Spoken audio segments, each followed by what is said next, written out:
Milestone school and কলেজে বিমান বাহিনীর যুদ্ধ বিমান বিধ্বস্তের ঘটনায় শুরু থেকে ছিল হতাহতের সংখ্যা নিয়ে ধোঁয়াশা।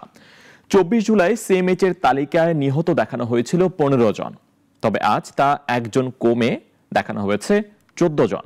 এদিকে এখনো পর্যন্ত মোট নিহতের সংখ্যা 35 হওয়ার কথা থাকলেও হালনাগাদ তথ্যে তা দাঁড়িয়েছে 34 জনে। 21 জুলাই দুপুরে মাইলস্টোন স্কুল অ্যান্ড কলেজের ভবনে বিধ্বস্ত হয় বিমান বাহিনীর একটি যুদ্ধ বিমান।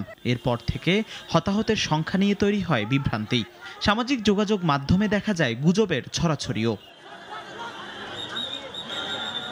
নিহতের সংখ্যা প্রকাশে স্বাস্থ্য অধিদপ্তর ও আন্তঃবাহিনী জনসংযোগ পরিদপ্তরের বিবৃতিতেও দেখা যায় অমিল। এদিকে সিএমএস এর প্রকাশিত তালিকায় দেখানো হয়েছিল মৃতদেহের সংখ্যা 15 জন। প্রাথমিক সুরতহালে 11টি পূর্ণাঙ্গ মরদেহ, 2টি অপূর্ণাঙ্গ মরদেহ আর 5টি বিচ্ছিন্ন দেহাংশ। ডিএনএ পরীক্ষার পর জানা যায় একটি ব্যাগের 5টি দেহাংশ আসলে 2 জন শিক্ষার্থীর, লামিয়া আক্তার সোনিয়া ও আফসানা আক্তার প্রিয়ার। ফলে আলাদা করে যেটিকে 5 জন ভেবে গণনা করা হয়েছিল সেটি 2 জন হিসেবে ধরা হয়। পরে সবশেষ হালনাগাদে মৃতদেহের সংখ্যা সংশোধন করে 14 জন দেখায় সিএমএইচ।